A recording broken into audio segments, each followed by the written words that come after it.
Good afternoon, everyone. Molweni manene na manene gazi, goeiedag dames en heren. My name is Africa Melane.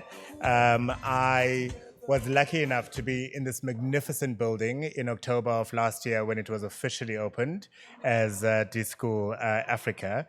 And I marveled at the technology that is in place that responds to some of the immediate challenges around climate change, energy, water, all those issues that we have a concern with. It was a marvelous party. It was really, we were rocking for those 3 days. There was a lot of work done as well. There was a lot of amazing work. And I happened to be sitting next to Sisonge, who tells me she was part of the design team. So to you and everyone else who had anything to do with this building, fantastic. And can we just give a round of applause to the team at D-School? Who have picked up a 6-star Green Star design rating from the Green Building Council of South Africa, also named overall winner of the South African Property Association's annual awards, and collected further SAPOA awards for sustainability and innovation. So very, very well done. This is a launch, an invitation to reflect, to dream, to help shape the vision of the University of the Future project. It is about creating enabling places, spaces, services, and functions for the future of this magnificent university. When you are the best university, not only in the country, but on the continent, the burden of responsibility is even greater on you. We have to make sure that this university responds to a future need. I have a 9-year-old nephew who hopefully will grace the hallowed halls of this institution in the future. I have no clue what he's going to want to be doing in that year, because the job, the course, the subject matter that he'll want to study is probably not even created yet. So how does UCT 2023 start shaping the future of this institution? That's what this project, at least my very superficial understanding of it, is all about. An invitation for all of us to dream and to start imagining how this university, that needs to respond to its community first and foremost Cape Town, South Africa, the African continent, and certainly the world. How are we responding to those needs in the future? I am happy to be a broadcaster and the person to be asking the hard questions, and leave it to the other people who are going to be thinking about what this future might look like. And of course, throughout the afternoon, we'll introduce you to some of those. Our opening address this afternoon is from Professor Daya Reddy. He's the acting Vice Chancellor of the University of Cape Town. I was lucky enough to MC the PwC Higher Education Conference not too long ago, and the issue of, I suppose, governance and how getting the right governance will get the university moving forward. And given the recent announcement as far as the rankings are concerned, and I'll leave it to you to make that announcement, it is good to know that despite the not so wonderful challenges that that aspect of the university has been facing, that teaching and learning continues, and that research continues, and that you continue to be accoladed in the way that you deserve. Please welcome Professor Daya Reddy for the opening address.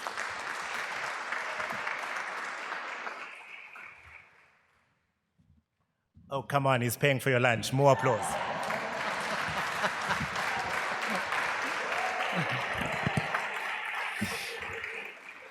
Okay. Thank you.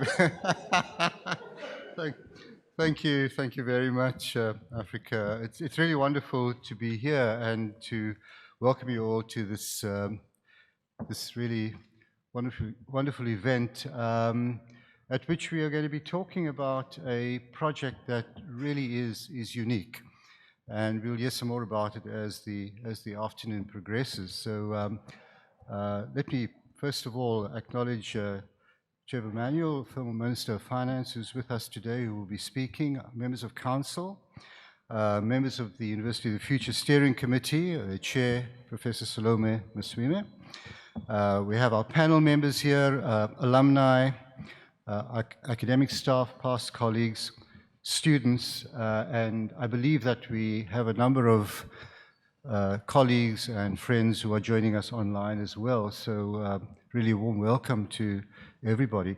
So given what this is all about, and in particular, if you like, the infrastructural nature of it, or much of it, perhaps we should, for a moment, just look back to when UCT was established as a university. The university goes back to 1829 as a college, but has been the University of Cape Town since 1918.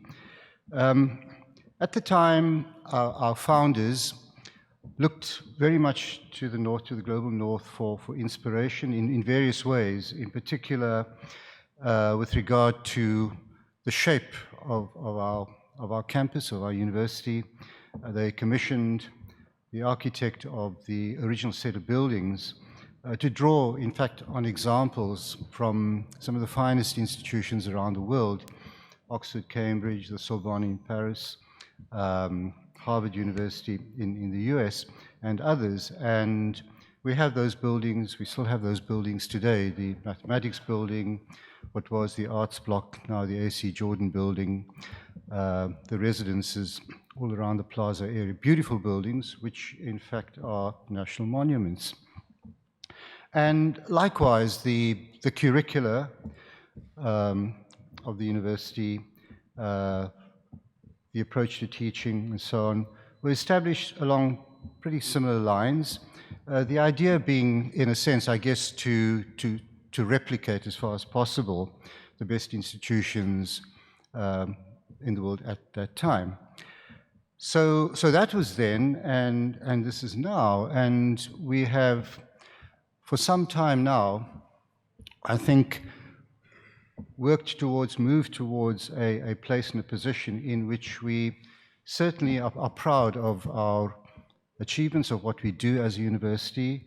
We're proudly African as well. We're very aware of our place in Africa, our location in Africa, and the fact that we are a university for South Africa, but for Africa as a whole. We do all kinds of things. Our research, our groundbreaking research, covers the range of challenging questions and problems. But amongst them, we can certainly count some of the most serious challenges that we face in the country, on the continent, and around the world as well. So that is where we are. And at the same time, we are one of the top institutions in the world. You mentioned the rankings, Africa. Well, the most recent rankings table by Times Higher placed us at 167 out of some 1,900 universities. Now, you've got to think about what that means. Out of around 1,900 universities which were ranked, out of tens of thousands of institutions around the world, of the 1,900 that were ranked, we were in the top 8%. All right?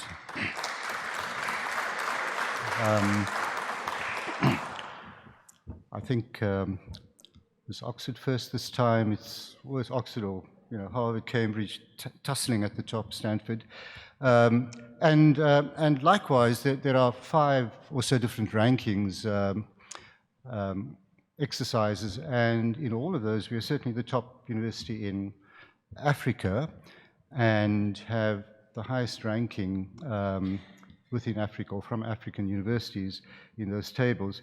So it tells us something. It tells us that we remain focused on excellence. We are firm and clear about the importance of good scholarship, good teaching, and research, and contributing to knowledge broadly, and educating thousands of highly talented young people. So just as our scholarship and our research have evolved, we also now are thinking about how to view our spaces and the places on campus, the buildings, the areas where we congregate or meet or relax, as the case may be. And this would include the development of new buildings, restoration of heritage buildings, and how we repurpose and repair existing buildings by incorporating new concepts that involve the nature of places, the environment, artworks, technology, and various programs. And underpinning all of these, I would say, environmental sustainability is a key component. So that means that we apply our minds, or we need to apply our minds, I should say, to some important questions. In this shaping exercise, what kinds of experience have each of us had with our UCT environment, the physical environment in particular? The question may raise different kinds of responses depending on our backgrounds, our culture, our expectations of UCT. What kinds of services do we expect of UCT? And to what extent are our expectations met or not? In what ways would we want to engage with fellow students or fellow staff members, with the resources that are available, and also with the community or communities outside of our campuses? What would we like to change in UCT's physical environment, and what would we want to retain and build on, expand on? What values do we need to promote in UCT's physical environment? Our values need to be embedded in everything we do and everything we see as well. So how can we promote those values? How do we give substance to notions of inclusivity? That is, the sense that we all belong in the university, and also take account of our rich diversity in our community, 30,000 students and more than 5,000 staff members. So underlying all the questions we might ask ourselves about the UCT of the future is the following. What kind of environment can help to unleash the potential of our students and staff members? And I'm referring here to our Vision 2030, the objective of which is to unleash the potential of all in the university towards a fair and equitable society.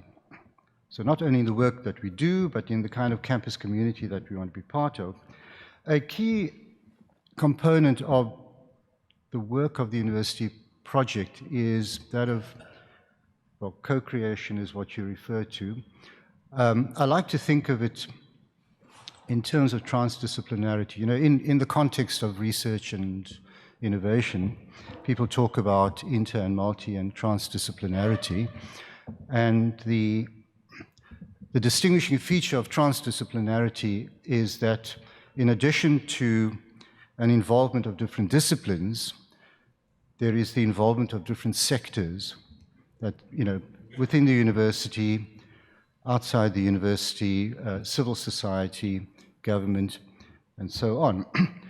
And it's in that context that I think we would want to understand co-creation, which is part of the notion of transdisciplinarity. You begin, you conceptualize, you co-conceptualize, if that is a word, co-create, and you go on from there, you execute together as well. Why should we want to position ourselves in this way? Well, it unlocks new perspectives. So as co-creators, I would ask all of us to look at UCT with new eyes and come forward with new perspectives, given that in particular we would be engaging with different communities. It is inclusive by definition. It invites collaboration and participation in various groups working together, which surely will lead us to an outcome that will be optimal in all sorts of ways, and certainly better than any outcome that would be derived from a narrow, inwardly focused approach to an activity of this kind. So it multiplies the potential for fresh ideas, ways of doing things, and it builds community and teamwork. we are very aware of the importance of engaging with communities outside of the university, developing relationships, and this is certainly one way in which we would be able to do so with results that would strengthen the university, strengthen our relationships further. So coming to the work of the University of the Future Steering Committee and the project, at the end of the community consultation process, what will happen is that the Steering Committee will compile a conceptual framework with a detailed proposal for the University of the Future and for new projects. So as we did with our strategic planning process a few years ago, Vision 2030, we'll continue to invite input and responses to the framework and proposal. So, colleagues, friends, we're moving very fast beyond the embryonic phase of this unique development. And your participation, and I'm speaking to everybody here and those who are online, and insights will inform not only the university that we belong to and that we are alumni of, supporters of, friends of, but also the various institutions and communities that your sibling, children's friends will join in the near future.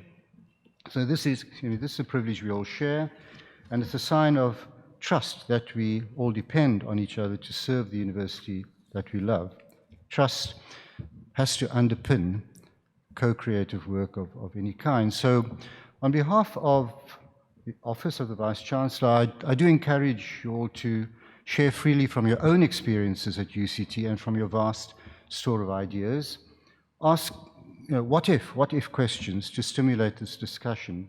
Talk about your ideas with your friends and your colleagues and make the University of the Future your own today. So this is what co-creation is all about, not about somebody who's going to be doing something, but something which we'll all, in one way or another, be participants in.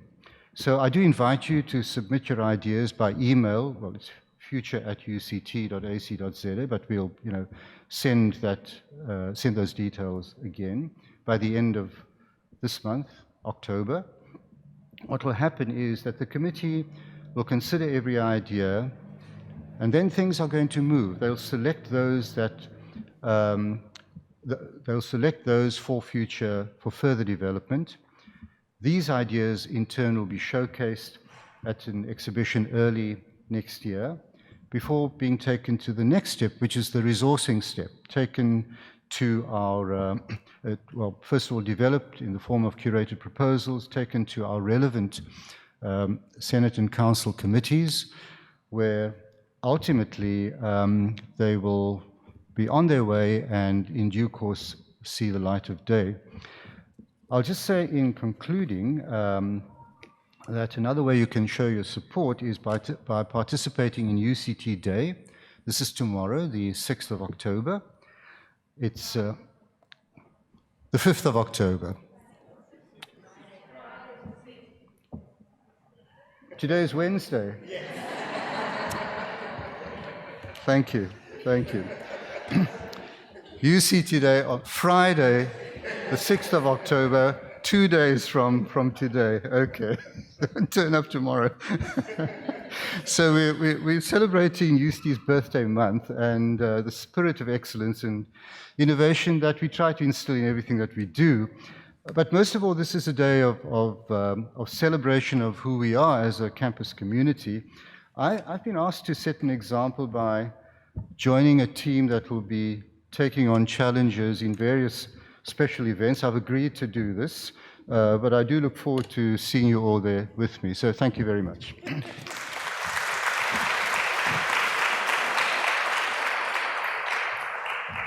Thank you very much, Professor Reddy. We will presume that in your wish and desire for UCT Day to be tomorrow, that means you are looking forward to the challenge that you are going to be participating in.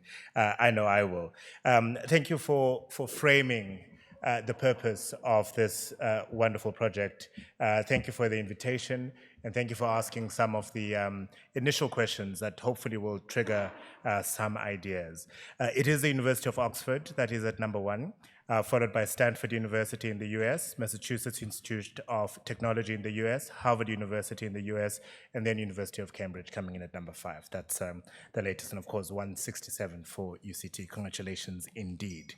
If you're still wondering what this University of the Future is, let's show you this video. The year is 2034, and you are about to visit the University of Cape Town. What will that space look like? The one you walk into, dial into from anywhere on the continent. The year is 2034. What technological tools must our UCT laboratories be kitted out with? The year is 2034.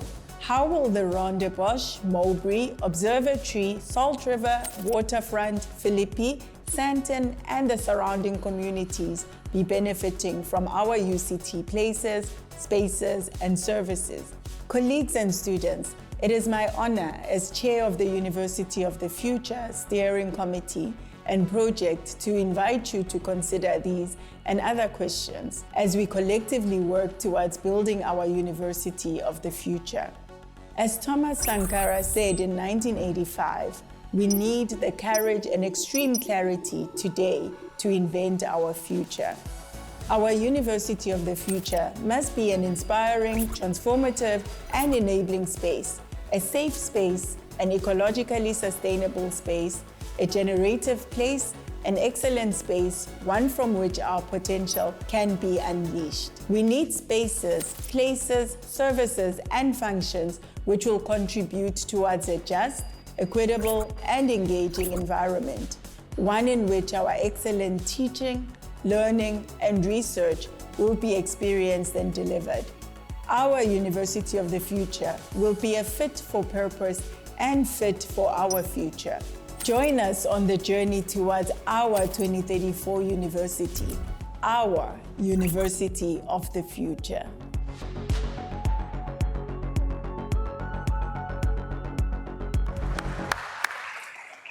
And with that, let's invite the chair of the University of the Future project. Her full-time job is professor and head of the Global Surgery Division. How you find time to do all of this is beyond me. Please welcome Professor Salome Masume.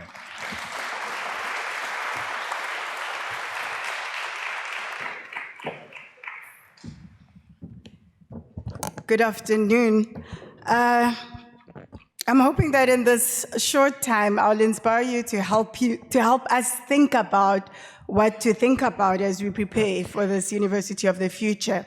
I want to start with a quote from one of our medical students, Naledi Mohale, who's the chair of the Health Sciences Students' Council. She says, "The University of the Future is a university without borders, a university without boundaries, one where you can think beyond the horizon of what you can see and take an active step towards building a better future."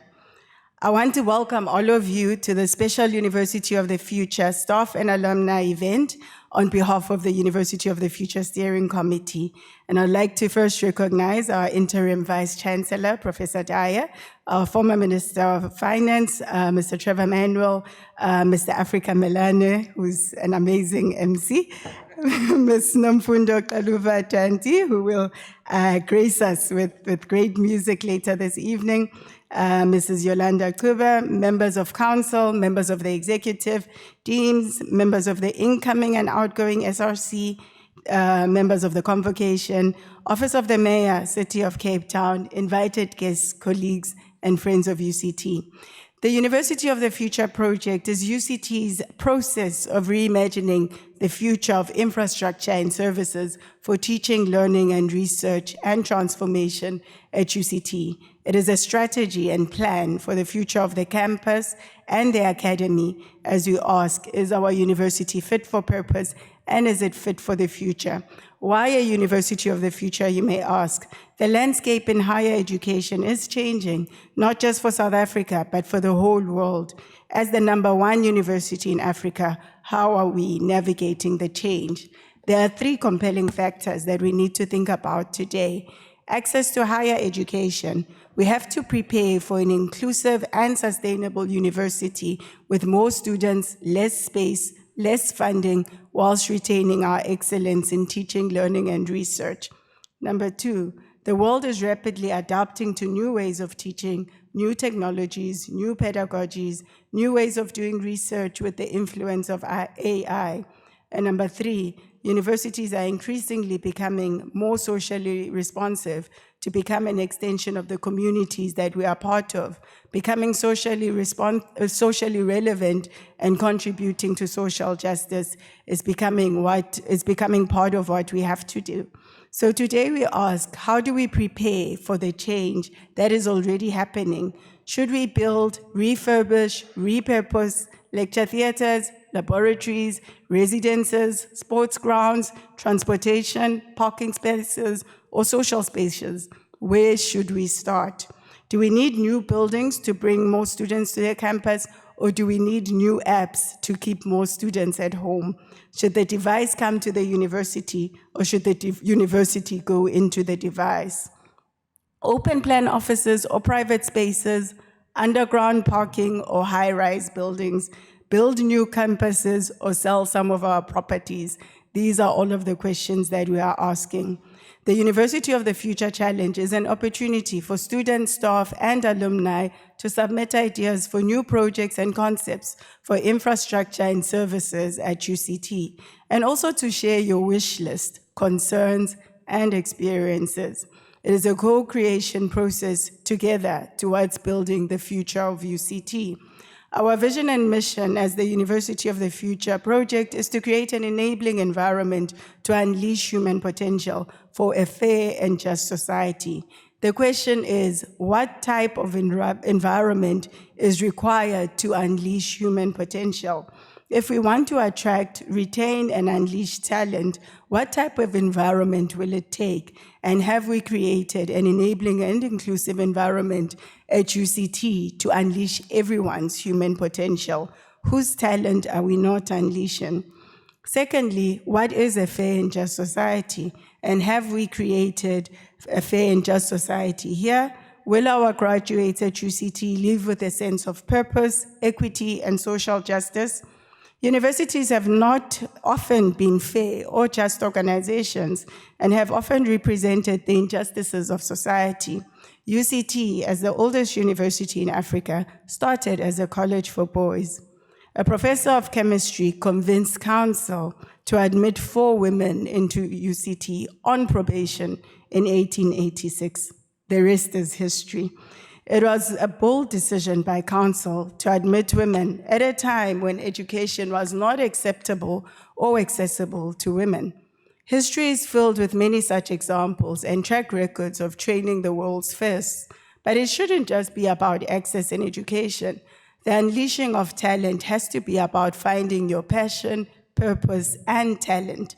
It takes a special type of environment for one to feel so at ease with themselves and their environment that they are able to discover their mind in a university.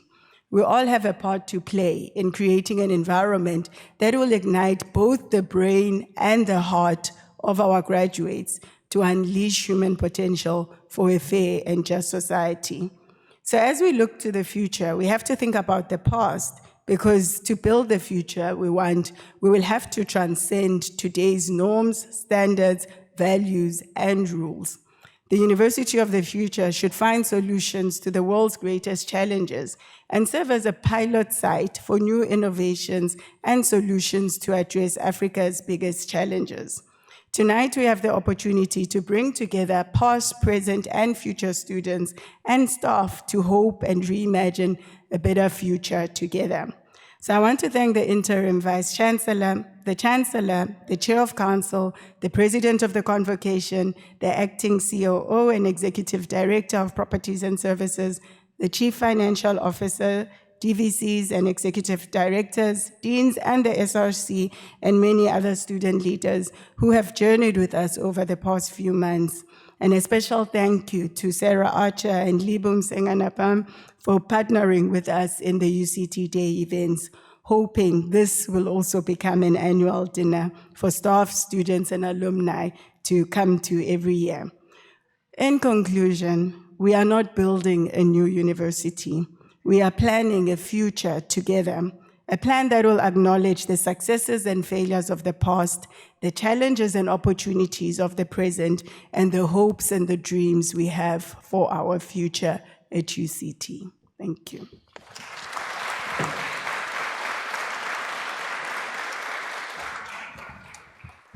I love how easy you make it all sound.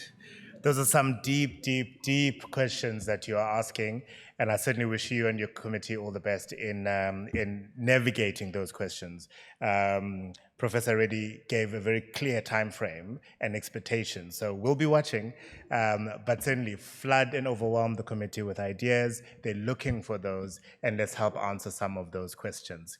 Something like this would definitely not be even realized without the support at the top levels of the university. We heard the support from the interim vice-chancellor. Now it's time to hear the support of the chancellor of the University of Cape Town. Please welcome this message from Dr. Precious Moloi Motsepe. Hello, everyone. I believe that the character of an institution is fostered by its people. For us at the University of Cape Town, it is our staff and our graduates who have enabled the excellence that this institution has come to be known for in the country, on our continent, and to a greater extent globally as well. With this excellence comes great responsibility to use our knowledge, resources, and influence to positively inform society at large. This is why I support the University of the Future project. UCT Day is a platform for necessary engagement. It is an opportunity to reflect on who we are as an institution, while also setting new targets and goals that align to who we want to be in the future. UCT has maintained its relevance over decades past because of its willingness to adapt to changing circumstances and to inspire new generations. As staff and alumni, we represent the foundation of this institution. We are a diverse group of people, and we must harness this diversity for sustainability and for meaningful innovation. So, I invite you to share your ideas. As crucial stakeholders, it is your dedication to this institution and your willingness to engage that will enable greater possibilities for students who will come after you and for the broader public as well. Thank you.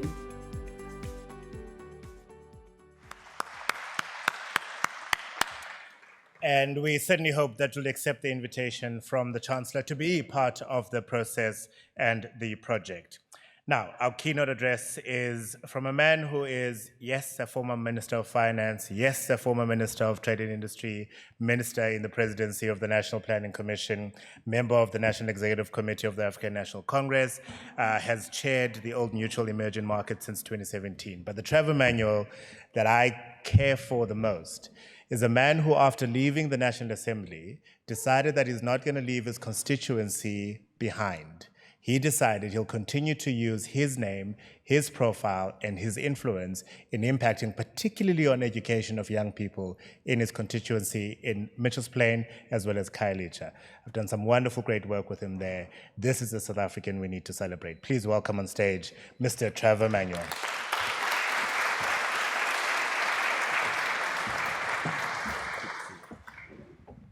Thank you very much, Africa. You're very, very kind indeed. So I'll run through the list of salutations, starting with you, Prof. Reddy, Prof. Maswime, members of council, members of the academy, and of course, members of council, alumni, and students. Thank you for this opportunity, and the opportunity is an interesting one because I was coaxed into having breakfast with Professor Maswime and Peterson on Friday last week, and they were full of praise for me, and I kind of would I say something? And yeah, one agrees to say something. And when I looked at the program later, I realized that I'd been had. 8 minutes for Prof. Maswime as leader of the project and 20 minutes for Trevor Manuel. You know you've been had. So, yeah, too late for tears on that one. The interesting opportunity that futures thinking presents is that it allows us to drop the constraints or the fetters of the present. And I think so long-term planning is quite important. Risky, but it's fundamentally important. There's an interesting article in the Business Day today about the National Development Plan, of which I know a thing or two, under the rubric, the NDP has failed the test of contact with reality, which is always, it's a sobering thought when we do long-term planning, because I think all of the assumptions that we bake into the thought, the key issue is how we deal with that future-back approach and how we guide the planning processes to ensure that they remain active and alive. It's a journey. It's a fundamentally important journey, and I think that what we've had from Prof. Reddy and Prof. Maswime is an idea of the journey that needs to be undertaken. Fundamentally important also that it's not just a document that everybody sits back and prays for the delivery of. You know, I was speaking to former VC, Prof. Njabulu Ndebele, one day, unrelated to this project, and he was talking to me about the complexity of managing a university. He said, what you know going in there is that sitting in the Senate are interests. And the interests are not coming from the same direction. When the Dean of Engineering speaks, you need to understand that there's a perspective that would guide frequently left-brain thinking, but fundamentally important. And so when the Dean of Humanities or Sociology speaks, there's quite a different view. And the art is managing all of this and maintaining an equilibrium of interests in the university. And that, I think, is fundamentally important. A sobering thought as UCT seeks to journey to the campus of the future.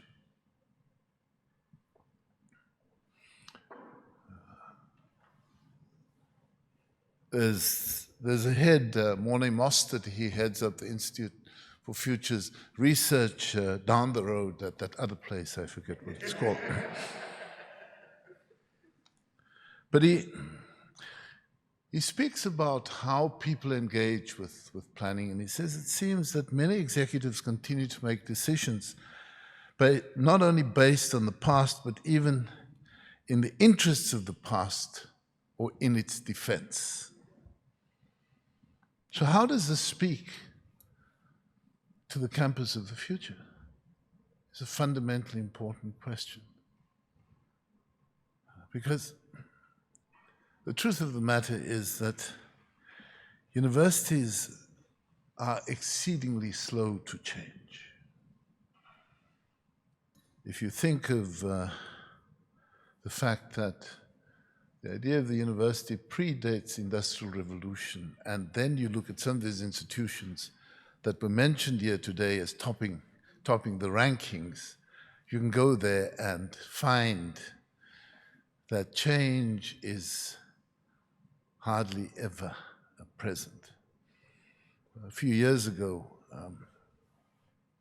somebody I know started a wonderful school of government in Oxford and needed to put up a new building. It was the first new building in Oxford in I don't know how many decades. And the problems of planning None of this decampus stuff that you can just get away with. The rarefied atmosphere doesn't lend itself to those kinds of issues, and so it's quite important to try and understand what the opportunities are that present. And one of the ideas of the Campus of the Future, of course, is articulated by the African Center for Cities, where I have the privilege of serving on the advisory board. And it's a Two Rivers project. It's a wonderful, because it allows us to think differently about campus space without the constraints of what already exists. And so it's a way in which the project can bridge all of these things and take it forward. And I think that it's perhaps the most interesting set of challenges that a university can wish upon itself.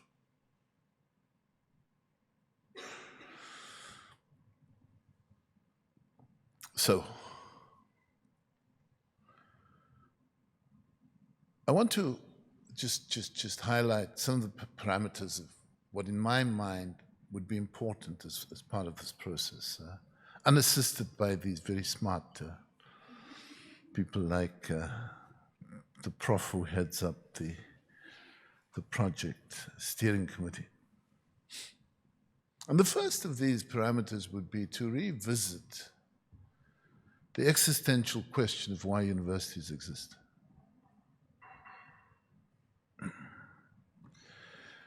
There are at least two distinct options worth considering, either to advance the state of knowledge or to produce employable graduates. We were having an aside discussion with Yolanda Xuba inside about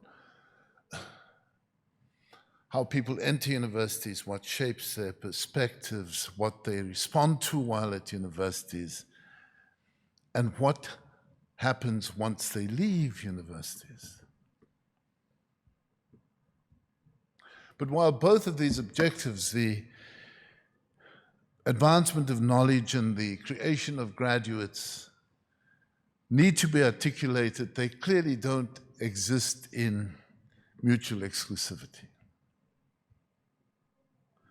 In the progress of society, both have to be considered, and particularly in the South African context, the weightings in this equation will tend to be quite specific to circumstance. There's I think he's now styled as a legal philosopher, but he was once a minister in Brazil. His name is Roberto Mangabeira Unga. He argues, for instance, that on the knowledge economy, it's been confined to small parts of the population and to a minority of firms and places. He argues that the future of the knowledge economy requires a thorough democratization of the market economy, recognizing that this will have a profound impact on the future of education and social policies, property rights, and new forms of economic regulation and democratic governance. It's a useful starting point because nothing can be left intact. And you can look at any aspect of what Unga talks about, including those contentious issues in South Africa, like what to do with property rights, and the converse of what to do without property rights.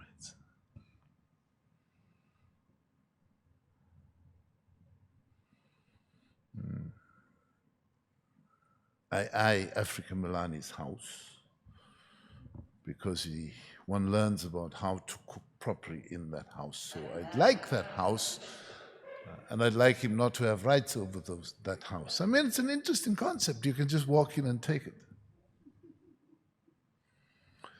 But also the weakness of the democratization of the market economy presents all manner of challenges.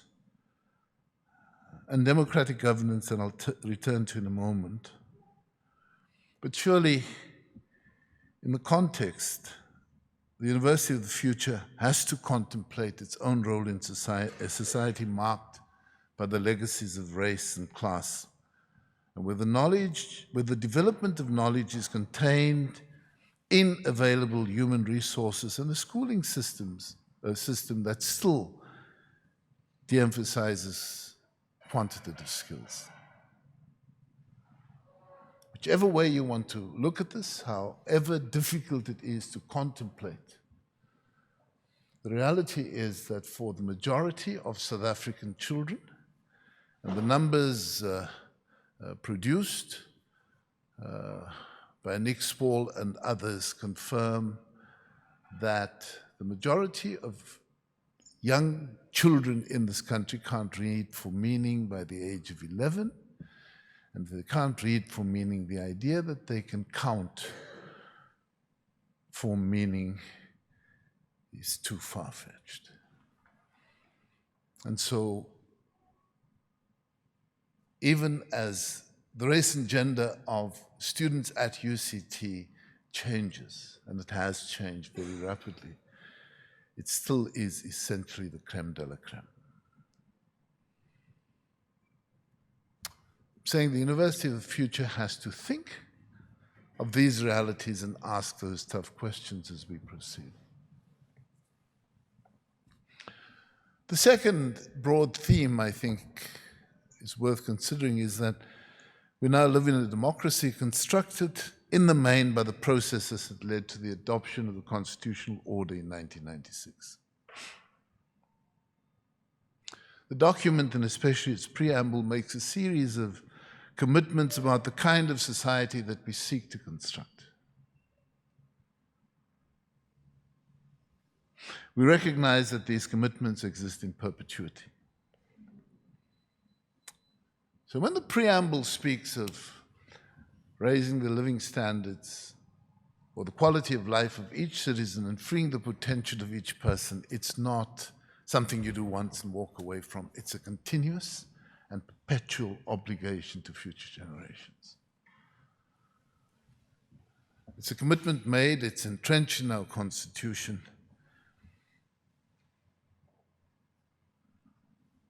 But we already, 30 years on, have a problem because we've not socialized these values. And so, in the space of one generation, you can't talk to young people about this Constitution.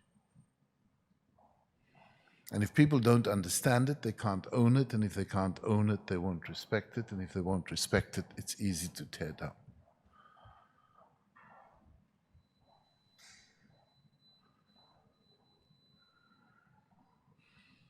What's perhaps more important, and there's a 10-year report on the National Development Plan, later, of course, that was released last week, that would confirm that we underperform on our own commitments to transformation. It's an interesting process because our negotiations weren't driven by the United Nations or anybody else. All of it was done by us in South Africa. A constitution adopted by us, passed in Parliament on the 8th of May 1996. Passed, and there are 3 wonderful words in the preamble to that constitution, short words, 2 letters each, so as to. So as to do a number of things.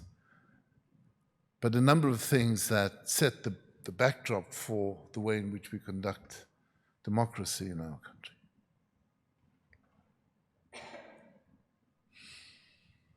So these commitments to improve on the quality of life of all citizens and to free the potential of each person. Just pause. Free the potential of each person when 76% of grade 4s can't read for meaning. What are we saying about that potential?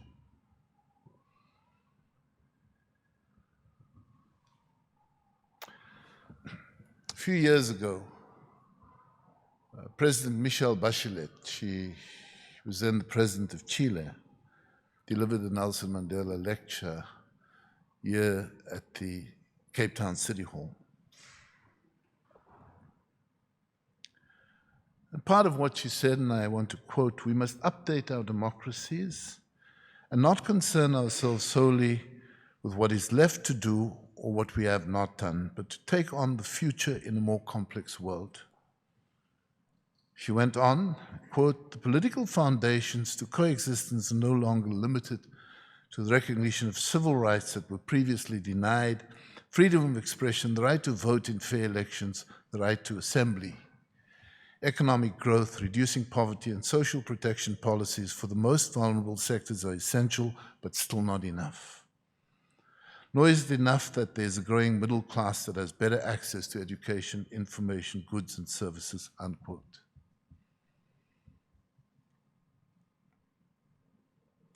One of our most pressing challenges is to share, even with the generation later, what the benefits of democracy are. Already we witness, especially at the level of the city and local governments, no, of city, not the city. People might think I'm talking about Cape Town. Of city and local governments, what the consequences of failure are. For the most part, I live in Johannesburg, enough said. The economic transformations that Roberto Ungubera spoke of include the deep transformation of the market economy and its attendant rights, such as the certainty of property rights. I'm saying it can't be left unattended until some undetermined future date. He also argues that for democracy to continue, it needs to be energized, and that the old order representative democracy needs to be infused with participatory democracy. The success of the University of the Future will need to be informed by these choices and how they need to be exercised, not then, but now.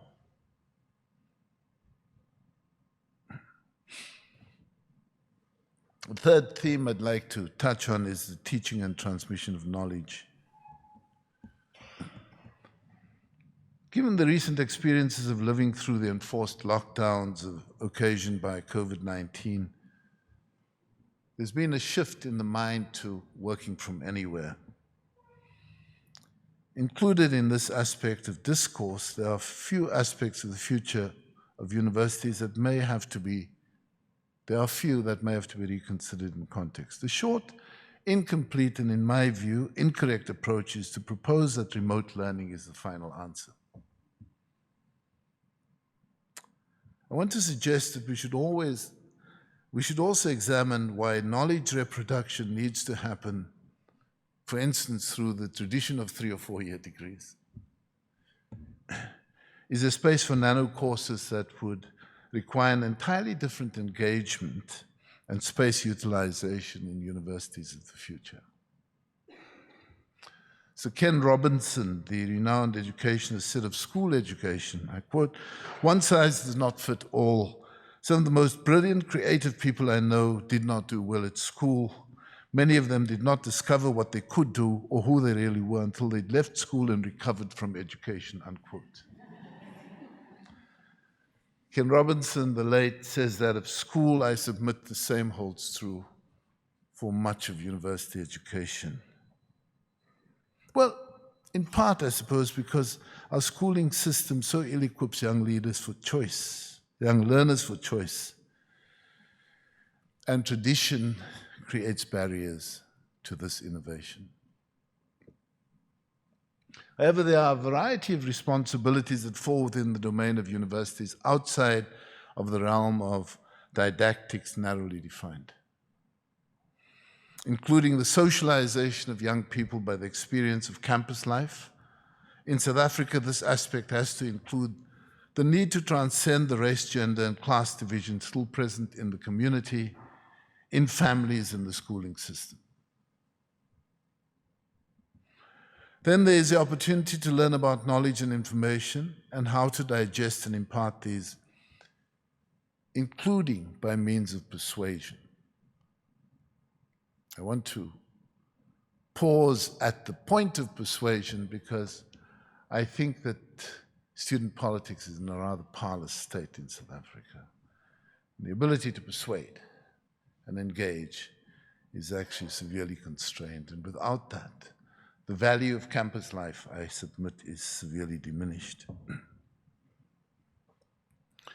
I want to suggest here that there's also the need for university education to assist in sharpening the human differentiating skills, namely critical thinking, complexity thinking, emotional intelligence, creative thinking, and computational thinking. These faculties are developed in universities, and the project of the University of the Future would have to consider the physical, emotional, and learning space for all of these.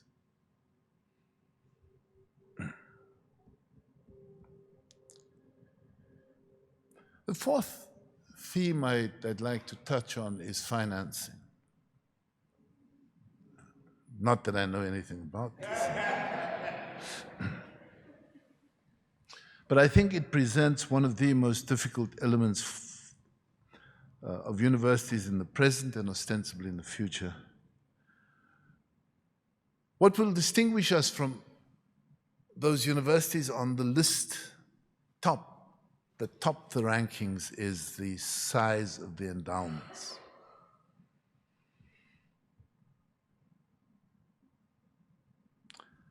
There was once the event at Stanford, and the alumni were meeting.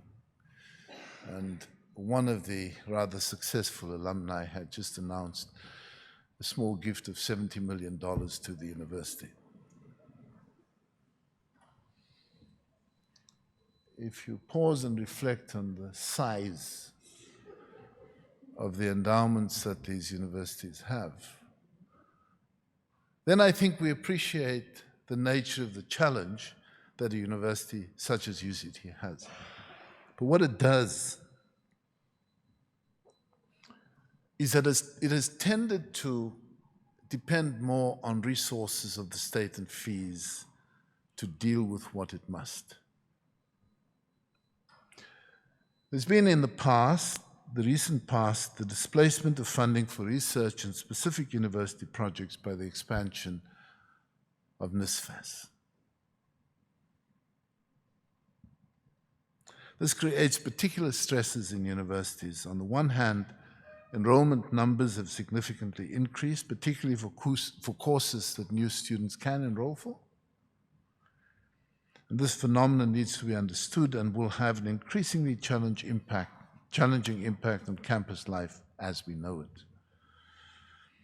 The race and gender composition of students is changing very rapidly, as is the explosion in student numbers.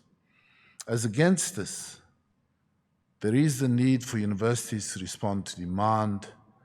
This has an impact on the need for more teaching. And this creates a demand for an ever greater number of academics, whilst we appreciate that the sausage machine production line for academics has extremely severe limitations. And as this dynamic unfolds, there will obviously be fewer resources available for research. This presents the greatest transformation challenge to universities in South Africa.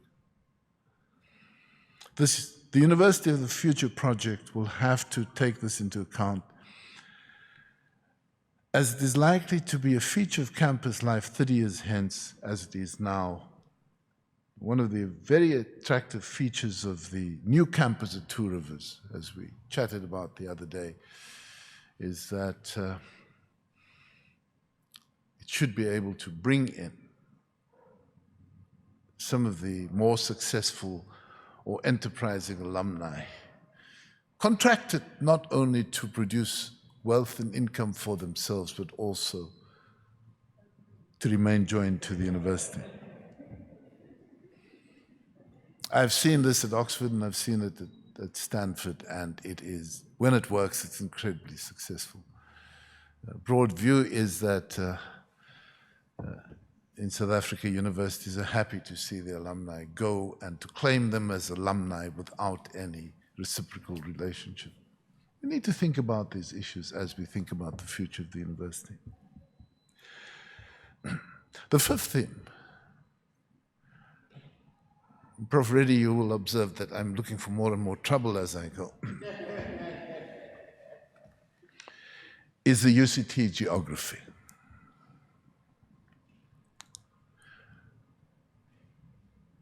The campus, much like the city itself, is a product of its colonial past. The location of this main campus on the hill conjures up all the negatives of the ivory tower. a reminder of the greater city itself, that the lines for rail and major road followed the Essential Group Areas Act before the act was actually promulgated.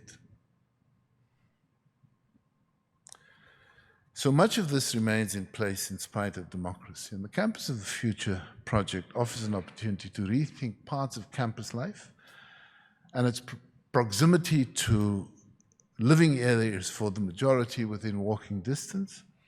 The campus of UCT, including the upper and middle campuses, are concentrated, connected with the spines of where student reses are strung along the main road, where public transport routes are actually more available than they are to the vast swathes of the rest of the city.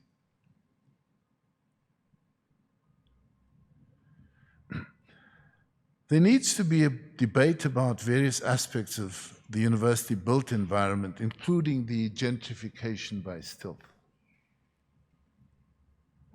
Because the rich pickings available from student accommodation, student residence now exist in financial markets as an asset class. There's no equivalent asset class for the housing of working people. And go and do your research on the price per square meter of university accommodation versus what is available to families as a permanent issue. And there was a recent judgment by the Supreme Court of Appeal that found that student accommodation does not qualify as family residential accommodation, and applicable rights are different. I'm saying there's a big ethical challenge for all of us. It's not a blame game, I'm saying for all of us. There's a massive ethical challenge about the ease with which, and for those of us who know this part of the world for a bit longer, know how the university has been successfully able to purchase up large blocks of flats that used to house families and so on and so on. And that change is something that we'll always need to engage with. And on the topic of geography and the hill, of course, the wider UCT community had a massive shock on the 18th of April 2021 when a large fire ripped through so much of the upper campus, destroying, amongst other structures, the Jagger, Fuller, and Pearson libraries, including the irreplaceable African Studies collection. I'd hazard that this risk remains ever present given the reality of climate change. We should accept that the campus was designed at a different time for a different purpose and for a substantially different target audience. But I think Prof. Maswimbe is saying they're onto this, so, you know. The sixth thematic I'd like to raise is generative artificial intelligence, perhaps the greatest innovation in generating and disseminating information since the advent of the World Wide Web in 1989. Available tools have created change at an unbelievably rapid pace. Many analysts now suggest that the ability of technology to achieve human-level performance is now within sight. These advances mean that the differentiation between new and old learning styles will disappear, and that universities have to be focused on the value of artificial intelligence. And I'm not talking about the fear that students will use ChatGPT to write their essays. However, we must accept that generative AI will have to be both utilized and taught at universities because it will distinguish the future from the past. Year two, we will have to accept that GAI will, for the foreseeable future, be limited in its applications on complex tasks. As the mastery of tools and its generative capacity advances, the gap will soon close. All content creation will change, and my submission is that the University of the Future has firm foundations in the development and dissemination of artificial intelligence. There remains much to be done to foolproof generative AI, and the opportunity for UCT as a University of the Future in this regard abounds. I want to move on to the seventh issue, which I think Prof. Reddy canvassed successfully. It's working across faculties.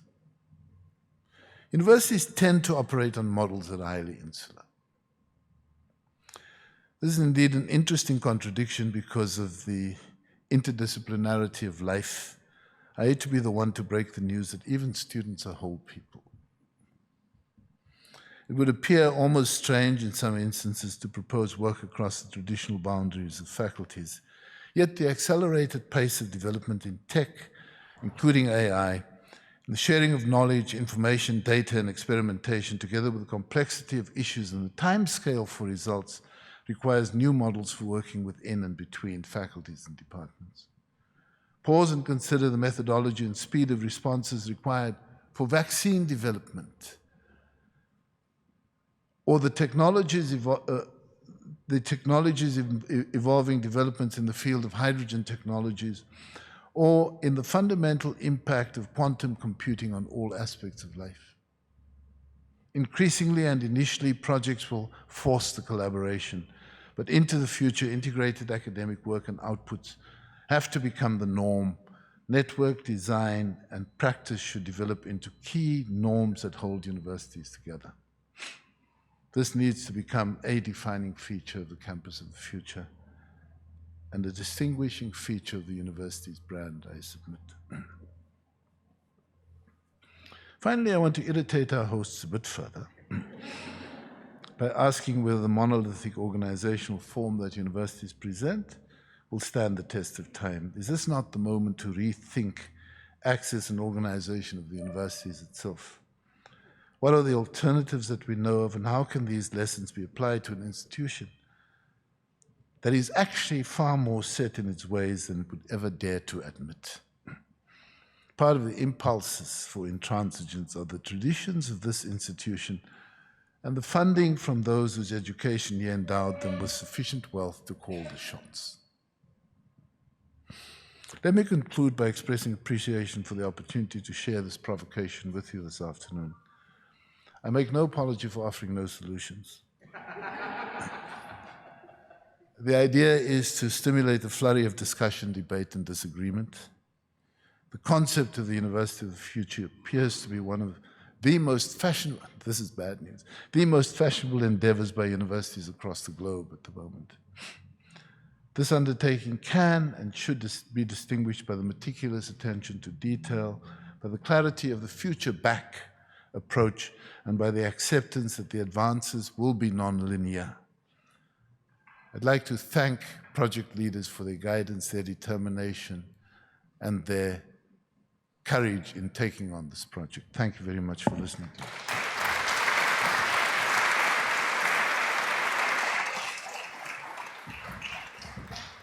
Thank you very much, Trevor. That was wholly satisfying, complete, and incredibly provocative. Thank you for stimulating us into thinking about some of the more pertinent questions. Thank you for asking the university and the community to consider questions that are hard, because they might very well place some sort of stress on the need for existence and purpose, and to have the courage to ask the question whether does it need to exist in this format, in this structure, in this way, knowing very well that you might work yourself out of a job in the future is a very difficult thing. So thank you for that provocation. Thank you for that stimulation. And yes, my house is a house of cooking. I cannot wait for the day we say goodbye to load shedding. There's a 6.5-hour beef brisket with tomato, Tabasco, and vodka that is waiting to be so beautifully delighted by not only myself, but people who are lucky enough to be invited to my house of cooking. But thank you. A round of applause, please, for Trevor Manuel.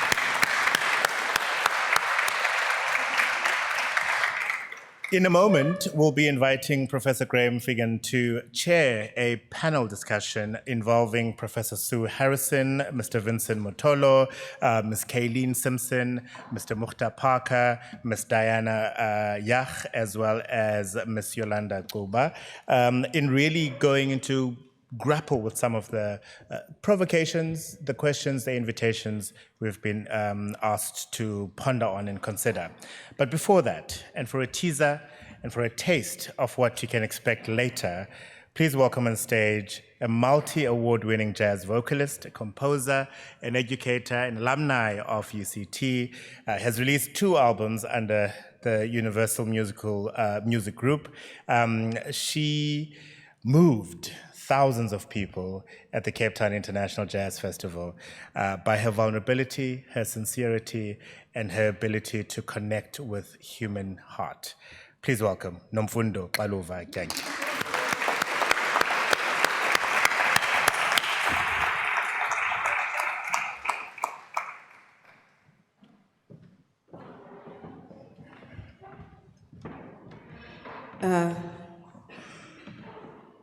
It looks strange standing in between these 2 little pillars here.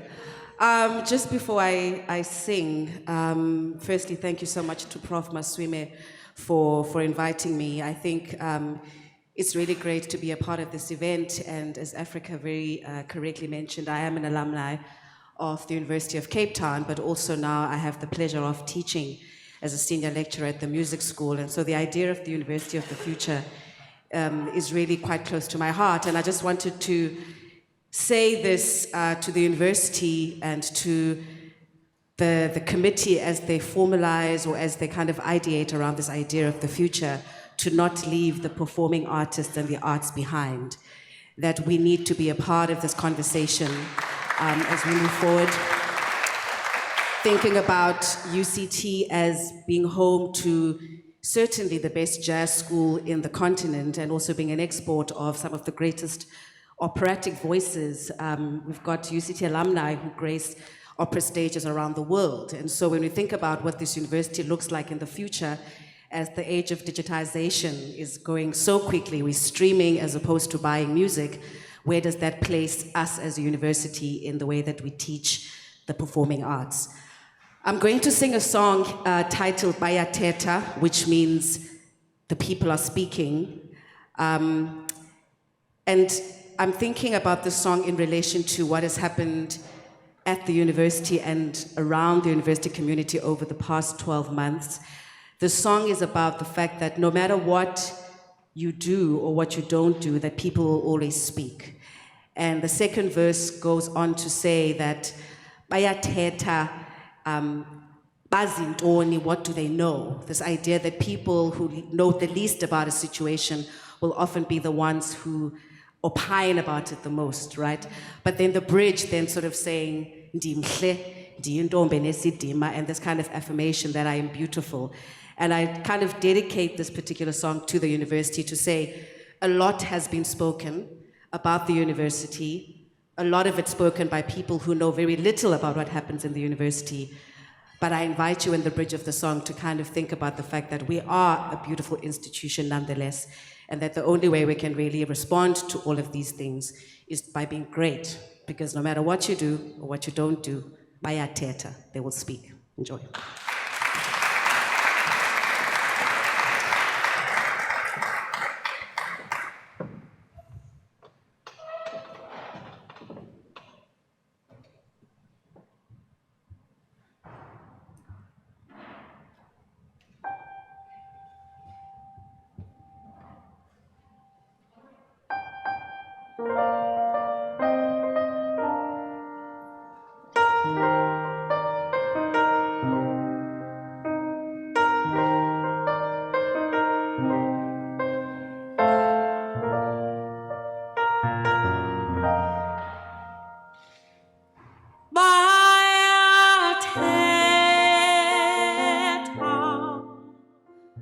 bathetha ngegama lam, bahleli ngegama lam, bayathetha,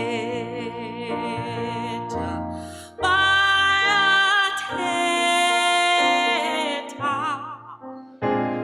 bathetha ngobomi bam, bahleka ngentloni zam, bayathetha,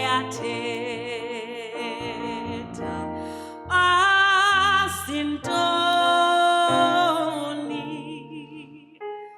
bahambela pha kude,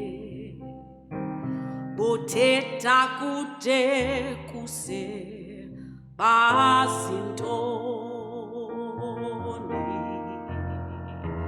dimhle ndiyintombi enesidima ndihambela phezulu ndimhle ndiyintombi enesidima ndihambela phezulu ndimhle ndiyintombi enesidima ndihambela phezulu bayathetha owakunceda ukhala abantu balo mhlaba bayathetha.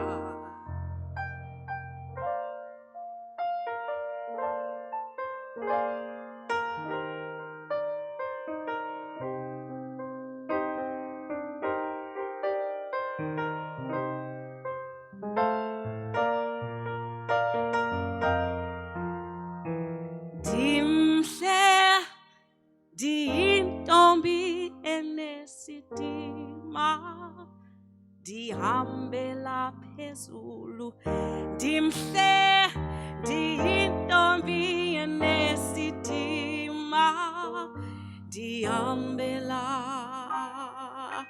phezulu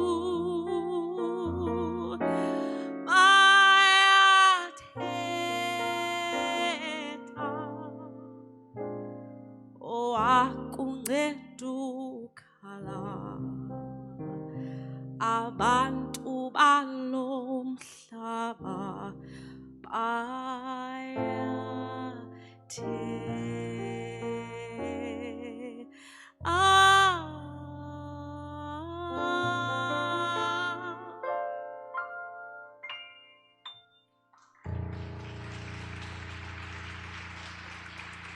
Thank you very much. Thank you.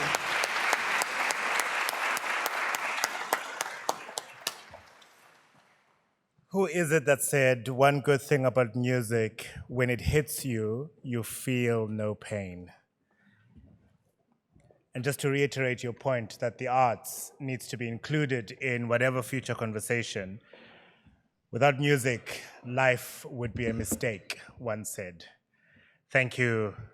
Thank you for being such a wonderful human being. You truly, truly are. And thank you for the music.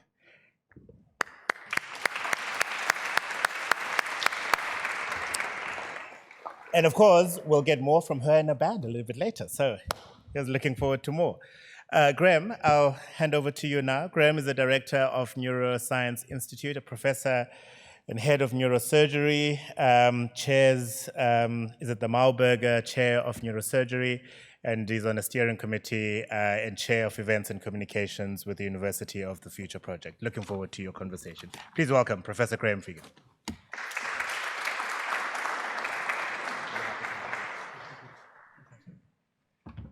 Thank you, Africa, and good afternoon, everybody. I wonder if I could ask the panel if they could make their way onto the stage, and then I'll introduce all of you. Thank you.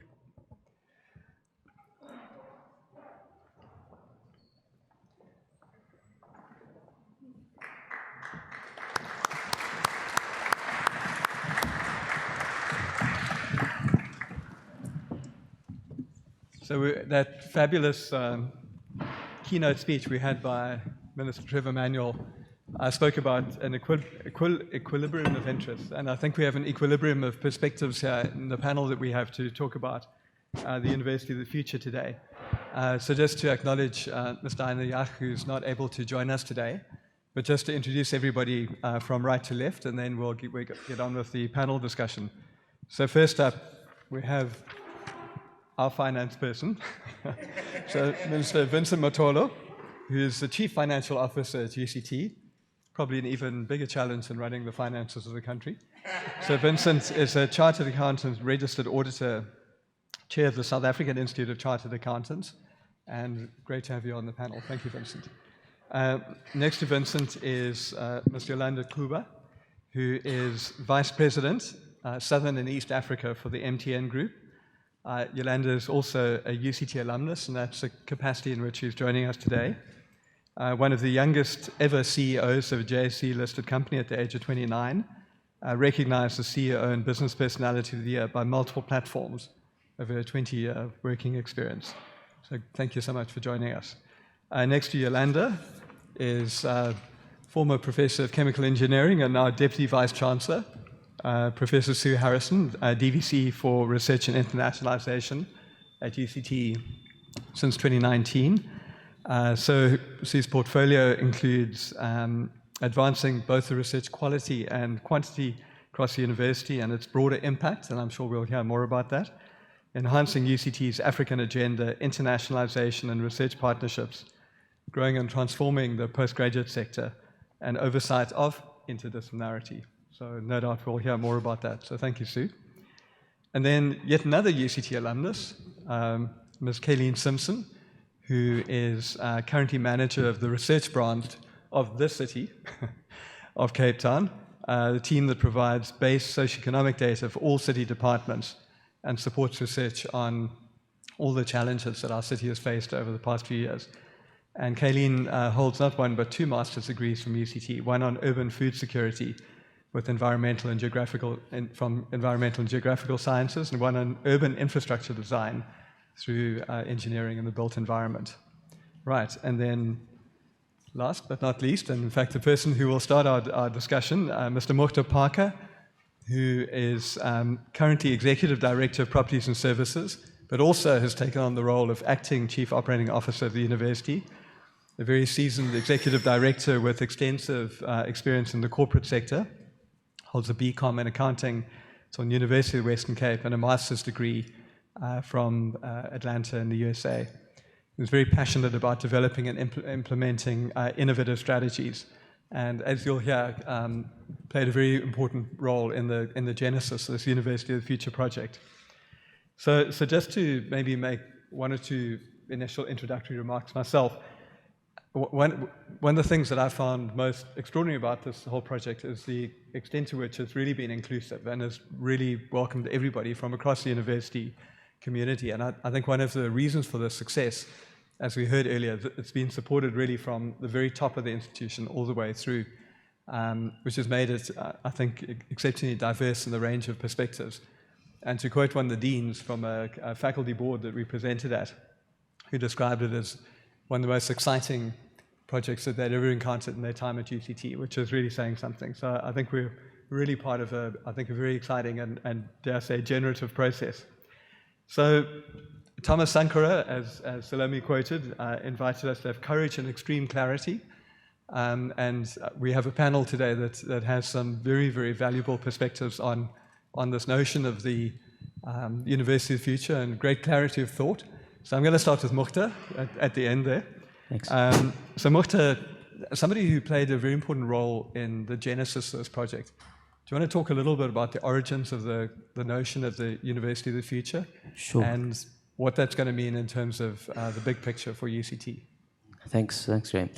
So it's a bit of a funny story. I didn't study at UCT, of course. I joined about in 2018, and just chatting to the deanery and everyone else, I kind of asked the question: where's UCT's front door?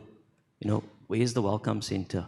As a newbie, where do I go in? Who do I meet? Where does and nobody kind of had an answer. Then I said, okay, let me go check the plans. I looked at the integrated development framework, and also kind of no questions, no connectedness. And then I looked at the urban design framework to say, okay, how are buildings talking to each other? Where's the pathways? Where's the residences? And still nothing. Then kind of COVID-19 hit.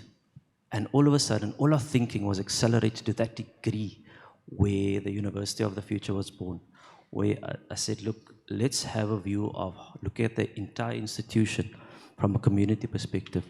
Have the interconnectedness, make sure that we have the social compact ready, combine technology, infrastructure, and then link it to the MOBRA and the wider node and community. And since it was born, I then drafted a paper. We struggled to get some money at council, but they finally saw the light and gave us some funding. And Salome's done a phenomenal job in just escalating what the initial embryo was that I did. But I think the first opportunity, Graham, that we will actually have to articulate a concept of the University of the future is kind of reimagining the Jagger Library. You know, it was a devastation to lose it, but here's a real opportunity to integrate all our thinking into a single building and expand that across the campus. Yeah. And then second part of the question, the bigger picture. So the second part of the question is how that then feeds into the bigger picture for the future of UCT.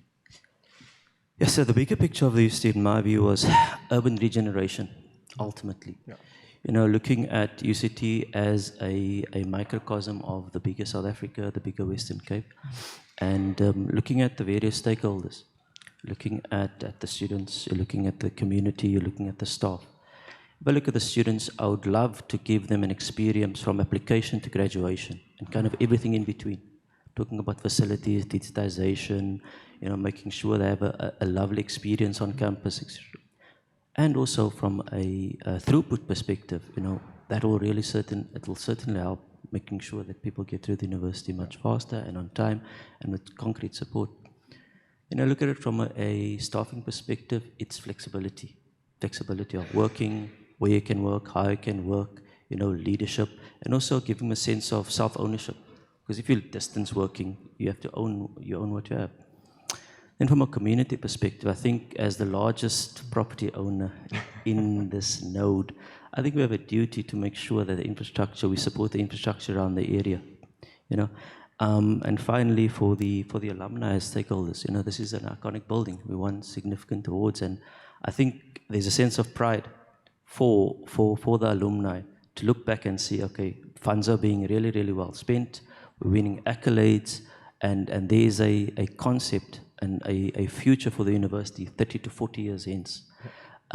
So if I had to put it in kind of one sentence, I'd say that I'd want to create an infrastructure and a digital ecosystem from start to finish for everyone that passes through these hollow rules. So I think that's fantastic. Yeah. Great, thank you, Mokta. That's a very nice note on which maybe to move on to Sue. And Mokta has spoken about infrastructure and the people and the community of UCT. But very specifically, UCT is about the academic project, both research and teaching and learning. And do you want to maybe expand a little bit on what the University of the Future might look like in terms of those two aspects of? Great. So we were very clear in Vision 2030 how we focused or centered the academic project. And I think to do that, to center the academic project, we talk about future-oriented digital education. We talk about unleashing knowledge in, for, and from Africa to redefine and co-create a sustainable global future. And in thinking about how we do this, we need the kind of spaces that allow us to do this. So the University of the Future has to talk to these spaces. I remember early on in this job thinking through in presenting the research vision for 2030, thinking through the kind of spaces we need, the ability to bring these disciplines that don't represent the real world very well, but represent knowledge generation very well, into this multidisciplinary space, and acknowledging the need of a university to allow us to network through serendipitous spaces, to be able to work across all types of knowledge in neutral meeting spaces, to be able to brainstorm completely different ideas, and then to be able to work with maker spaces, living labs, and the reach into the community. So that really begins to tell us about what we need in the spaces for the academic project. We need to create very agile spaces. We need to have spaces that aren't so cemented into a way of doing things that you can't change that way of doing things. And I think that's one of the big things we're needing to work with our campus at the moment. If we acknowledge the need for networking, the need for interdisciplinarity, the need for translation of knowledge, translation of our education, the need for innovation, and the need to walk our talk, then we need to think about our spaces quite differently. And I think one of our real problems is that we want to own, as academics, every kind of space that we want to use. So if we want a quiet space to work in, we want to own an office. If we want a laboratory to work in. We want to own that laboratory. We want nobody else to have access to it. And so it goes on with each kind of space. We want a meeting room. We want that meeting room only to be shared with a few people so we can always get it when we want it. And so how do we create spaces that are shared spaces that actually have much better facilities because we can put more into them, but we share them with more people? So how do we create those shared instrumentation labs? How do we create those shared meeting rooms which are neutral spaces? How do we create those shared, whatever kind you can talk about in this way? And I think it needs us to acknowledge the kinds of spaces we need. We need quiet spaces. We need a space where we can really go and think. We need communication spaces where we can network with people, talk to people, formally, informally. We need spaces where we can do certain kinds of innovation, research, knowledge generation. And then we need spaces in our community. And actually, if you look at UCT, we have quite a lot of spaces where we're in the community. We have our clinical sites, we have our Philippi campus, but we don't bring them in fully to what we do. And I think the University of the Future is going to allow us to do that. So Sue, maybe a point we can maybe come back to in relation to interdisciplinarity. So one of the key challenges for me is to recognize the importance of disciplinarity. And I think our rankings are based on the fact we're very good at doing specific things. And if you, just for example, my own field, if you're going to have a brain operation, you want to have somebody who actually knows what they're doing. Having some vague interdisciplinary understanding of the brain is not what you're looking for. But if you're trying to understand the mind, then that's a different discourse. So maybe we can come back after everybody else had a chance, and we can talk about how one actually develops this notion of interdisciplinarity in a way that doesn't compromise specific disciplines. So on the next point, we've spoken about the people who work here and the students. And a very important part of this whole process has been engaging with students. I think Salome would agree that's given real energy to this whole University of Future project. But a very valuable student perspective is that of alumni. So maybe to start with Yolanda, as an alumnus of UCT, so one of the really striking experiences in going around different faculties and talking to particularly faculty boards is the intense preoccupation with I think it was described earlier as the challenges of the present. So poor maintenance, facilities that are a bit tatty, security, all those sorts of things. The daily reality of people's existence. It's very hard to kind of look above the parapet and really sort of be visionary when you're kind of worrying about your current situation. So as an alumnus who's kind of been through this institution and now moved on, you maybe have a slightly different perspective. Do you want to maybe, from that point of view, just talk a little bit about your experience at UCT and what you would see as the ideal University of the Future based on your experience here? Yeah, thank you very much, Graham. Firstly, I mean, when you are at UCT and walking through the streets in the 1990s, right? It's a totally different experience to the current students, right? When we were working the campus, everything worked, right? We didn't have these problems that you're talking about. Let's be clear, right? So it is kind of disappointing to come back and hear some of these problems as actually being problems in what was supposedly a cocoon, a safe space, a place where you didn't have to worry about security. You didn't have to worry about anything, actually. You could walk here at any time without seeing a security guard on site, right? And yet it was also the time of the whole change in terms of democracy into democracy and during that kind of space in our time. So what is it for me, then, more than just the physical space? What is it that I feel very strongly I got from UCT? And it goes a little bit to the sidebar that Trevor and I were having earlier on, where I said, you know, I think I came to the university and I was well trained about how to be in the top 5%. Right? I came, you were told, do BCom, do business science, do this, right? Do medicine, you'll be in the top 5%, you're good, right? So I focused the first kind of 10, 15 years of my life working, actually literally being in that, to almost the kind of exclusion of everything else. Exclusion of the society from which I came from. Exclusion from everything that was happening around us from a societal perspective, No one said to me, Yolanda, have you read a book in social sciences about how people live? Right? I almost actually became an exceptionalist kind of person, where it was okay to be the only black in the room, the only Ndondoni that is in that space, right? The young CEO, the only one that did this, the first to do that, right? And had University of Cape Town actually taught me in the 90s that being a human and being humane is as important as getting that degree, I would have been a different person, not now in my 40s, but actually in my 20s. That for me is really the kind of debate that I really want to provoke within all of us. That as we actually think about our academics, right, how do we then prioritize issues like Ubuntu? How do we prioritize actually saying, and that's why I was so happy when I heard about the University of the Future concept, that actually it's not okay to have 54,000 applications and only accept 4,200 for first-year students. Why are we deliberately excluding when we can see the sea of need actually knocking at our door?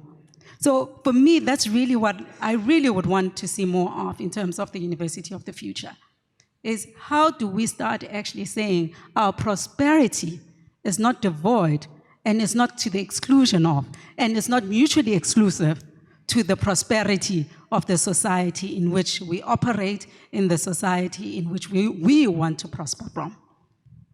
Wonderful. Yeah.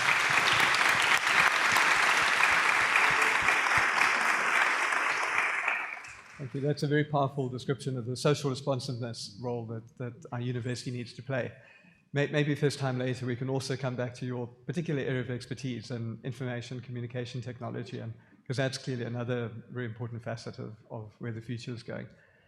So another alumnus, Kayleen.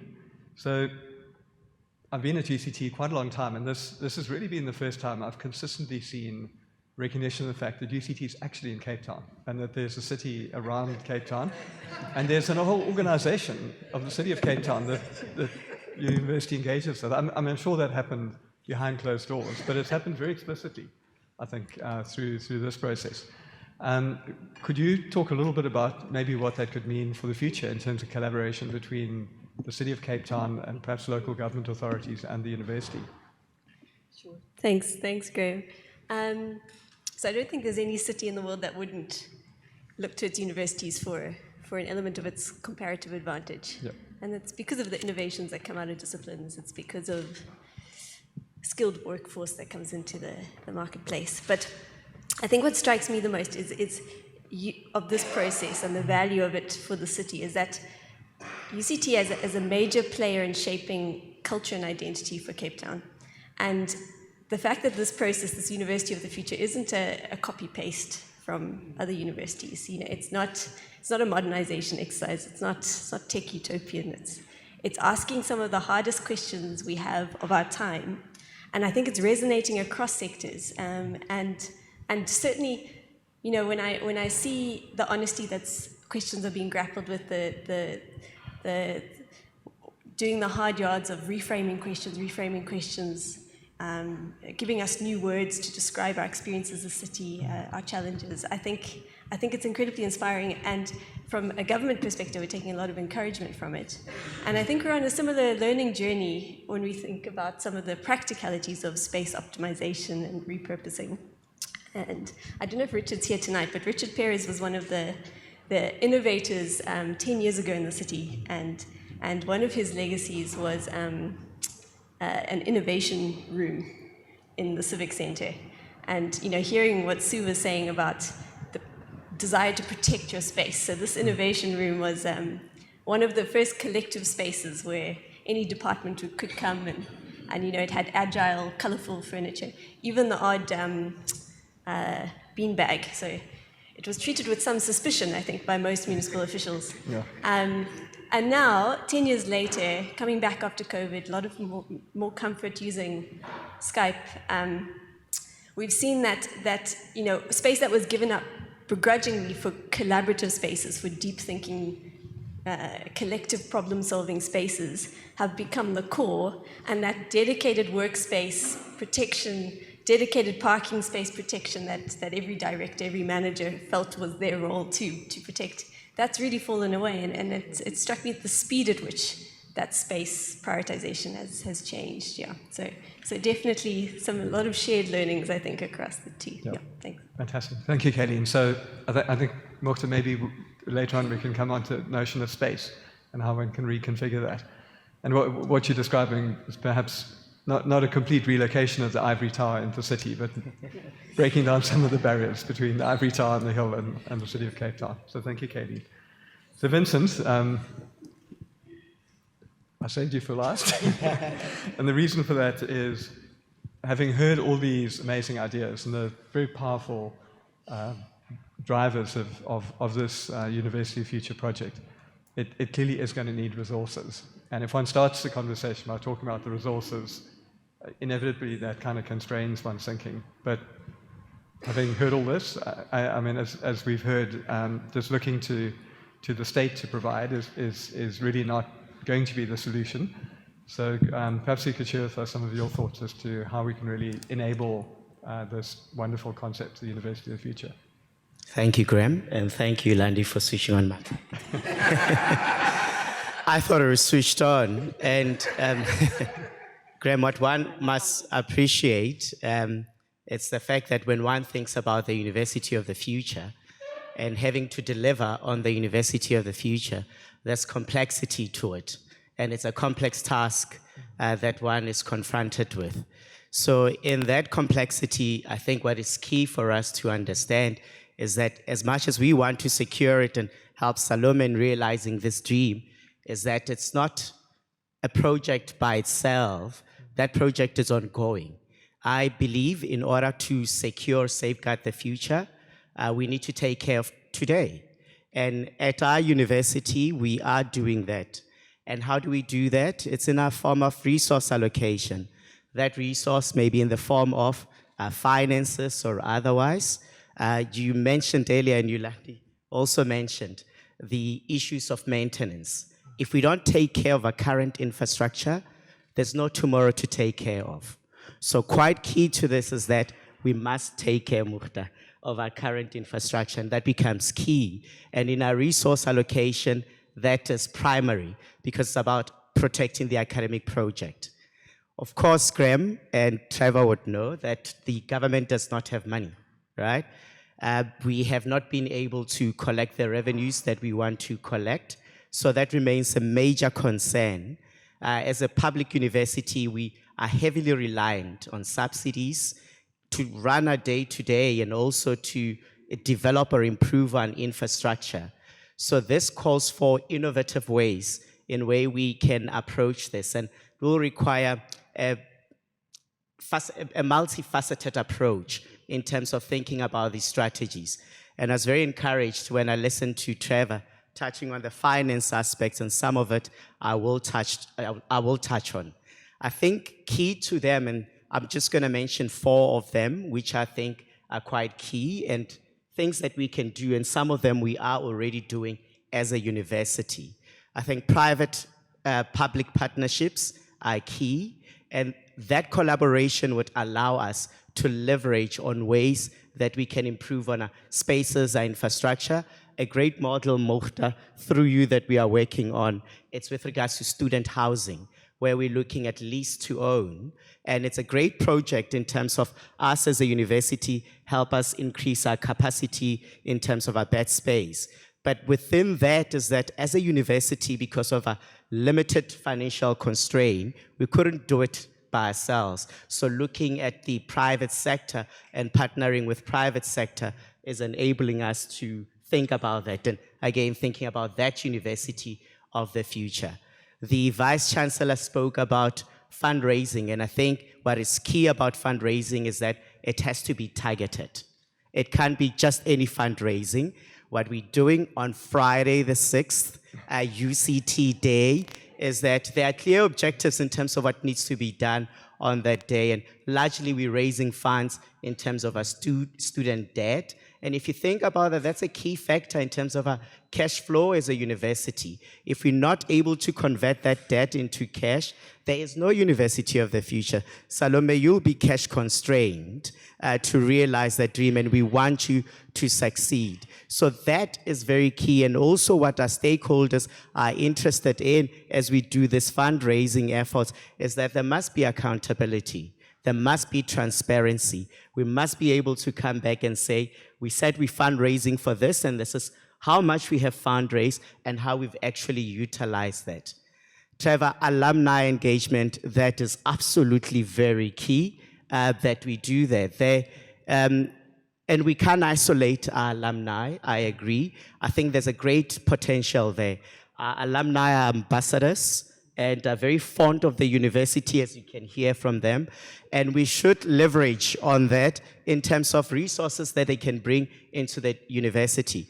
Not only limited to finances, but your expertise in your fields, your time as well, although money would also be primary. And the fourth one, Trevor, that you spoke about is endowments. Growing our endowments and engaging with our alumni office, it's on top of a priority as a university. We believe in growing those endowments, and it would be great if we could receive a $70 million as a form of donation. And I told you we're very responsible and we would account to it. So what is key to that is that the returns that come with it, it's a sustainable way of funding and looking for ways in which we can sustain and realize this university of the future. So in doing this, I think what remains is that all the strategies are great and we must be proactive in realizing them. And in order to do that, and for us as a university to continue to fulfill on our mandate of teaching, learning, and research, and thinking and recognizing that the world around us is changing, is that it's not only about maintaining our relevance, but it's preserving, Sue, you'd agree, our competitiveness. That we remain the top, but we can't if there is no relevance to us in the future.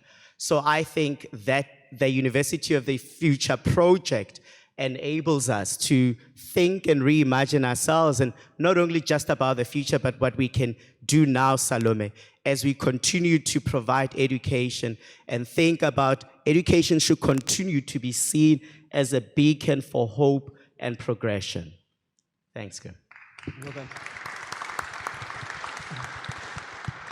Well, Vincent, that's a fantastic rallying cry to support the university from all our alumni, given that this is a staff and alumni event. Salome, do you have any more time, or do we need to bring it to a close? 5 minutes, okay. Thank you, Mr. Program Director. Sorry. So we've got 5 minutes. Maybe we could just sort of go back in reverse order and just, Yolanda, do you want to maybe make a brief comment about information communication technology? Yeah, sure. I mean, I guess the first thing about information technology is that, let me first pick on COVID and what we learned from COVID, right? The first thing that happened during COVID, obviously, is people getting sick and all the horrible things. However, the one consequence that we didn't want, right, is that it showed us the inequity of the outcomes. We were all affected equally. However, the outcomes were distributed unfairly or unjustly. The kids that actually had access at home actually continued to learn. The kids that did not have access were left behind. And that, from an African perspective, is a legacy that we will live with for the next 20 years. The kids that didn't go to school for 2.5 years in Uganda, right, will be we're going to see the consequences of that in a couple of years' time, right? So that's really the issue. So as we think about technology, we actually have to start with saying, how do we break what we have? Because what we learned is that there's a lot of decoupling that happened during COVID. There was decoupling around productivity and location, right? All of a sudden, you didn't have to go to work in order to be productive. And your employer, your boss, didn't have to see you in order to ensure that you were doing your work. But for the longest time, we believed that these things were important in order to actually produce an outcome. And so now, when we look at technology, we're actually starting with this kind of human-centered kind of thing that says, how do we take these new behaviors that we've learned to actually accelerate what we need to do? The first thing from an infrastructure perspective is that from a UCT perspective, we should be saying, who is our target market? It is no longer the 60 million in South Africa. At least we should be saying it's 1 billion people on the continent. That's the first thing. Because now you can teach each and every one of them at same location, right? We've learned that is possible. Second thing that we've learned now is that actually, does Teams and Zoom learning platforms and things like that? Please don't. It's terrible, right?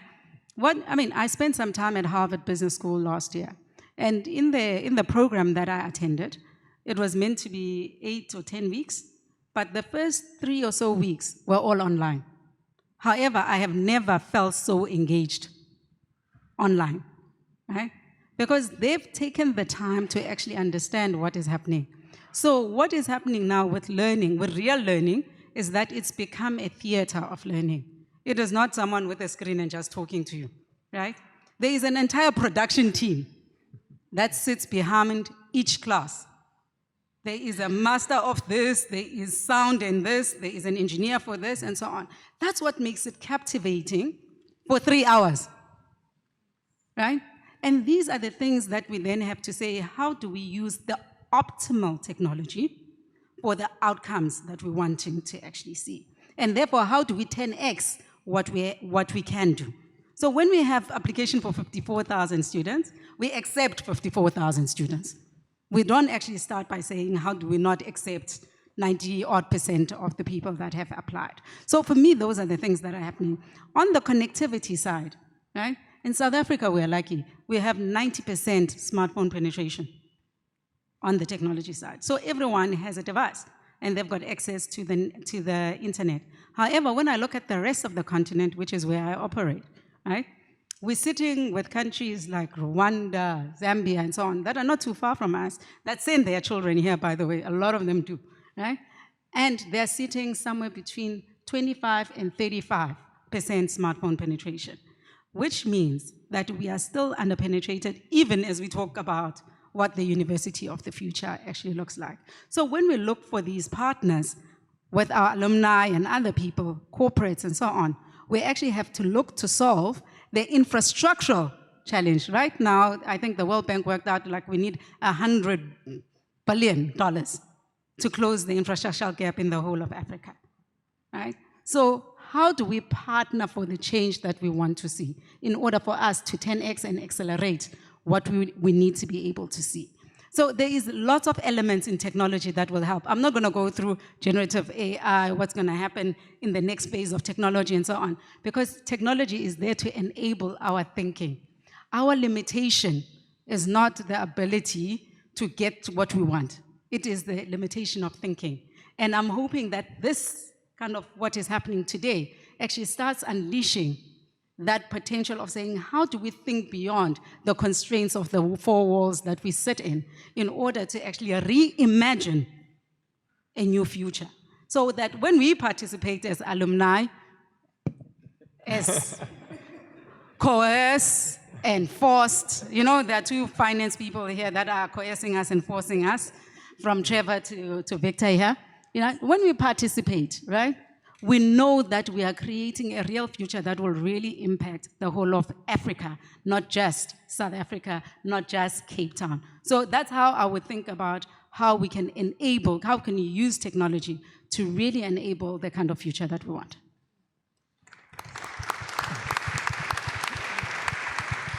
So we'll keep going until the program director says we should stop. Can we keep going, or shall we bring it to a close? Okay, right. Sue, any concluding comments? So I think you just wanted me to come back to interdisciplinarity. And I wanted to pick up on Trevor's comments about a university's role to advance knowledge, firstly. And I think we have to ask really carefully what knowledge and for what end, and then to create employable graduates. And to do what, and to do it how. And I think those things bring us to, firstly, I think they both have to be there. I don't think there's one or the other. But I think they bring us to the need to work with both that deep knowledge, which requires disciplines, and to work with that cross-cutting knowledge and application, which requires interdisciplinarity. And you can't separate them, but it's very easy in a university to mess up how to do it. And I found it really interesting, so I'm not going to come here with a solution, but I've really looked at this as I've traveled, because it's one of the things UCT needs to do to sort out how to work in an interdisciplinary way effectively. And there are not very many models where people have got this right in universities in the world. I just wanted to comment on two extremes I've seen. The one I've seen, they've rebuilt their science campus. They've built a new university. One of our really old universities in the world has built a new campus. Beautiful new buildings, but it's all still stuck in disciplines. Another one, in a different continent, also top universities, probably both in top 10 or top 20, has decided to strip its research into research institutes. So the departments are left with academics who teach, but the research is all in these beautiful, modern, fantastically co-shared buildings, but they've almost torn the soul out of the rest of the university. Their teaching labs are also in these beautiful modern buildings, but the space where you teach has got its soul gone. So we really have to think about how to do this properly, and the jury is still out. Thank you. Okay, thanks. I think. So I'm afraid our time is up. Just thank you very much to our wonderful panelists. Please could you give them another round of applause?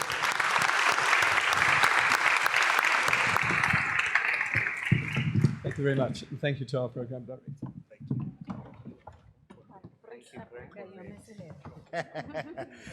Thank you, Graham, for making me the bad guy in having to end what was really a fascinating conversation. Another round of applause, please, to our panelists. And Yolanda, just to say, financiers are not only coercers and enforcers, they can also be kind and generous and nurturing and embracing. Yes, yes, I promise you that much. Zoe and Marissa are now going to take us through a co-creation process. Zoe, I tried to save you as many minutes as is possible, I'm afraid, but Graham and that conversation was fascinating. So I'm going to ask you for your forgiveness and your indulgence. Zoe Palmer is a creative strategist for the University of the Future project. Previously worked with Abbas Jami in facilitating changing conversations at UCT, as well as the Western Cape government, embedding futures, design, and complexity into new ways of working. A former environmental scientist and design to innovate lead at Oricon, and a former fellow and co-host of the Global Unschool for Disruptive Design. She'll be joined by Marissa Moloto from here at D-School. So let me hand over now to Zoe Palmer and Marissa Moloto.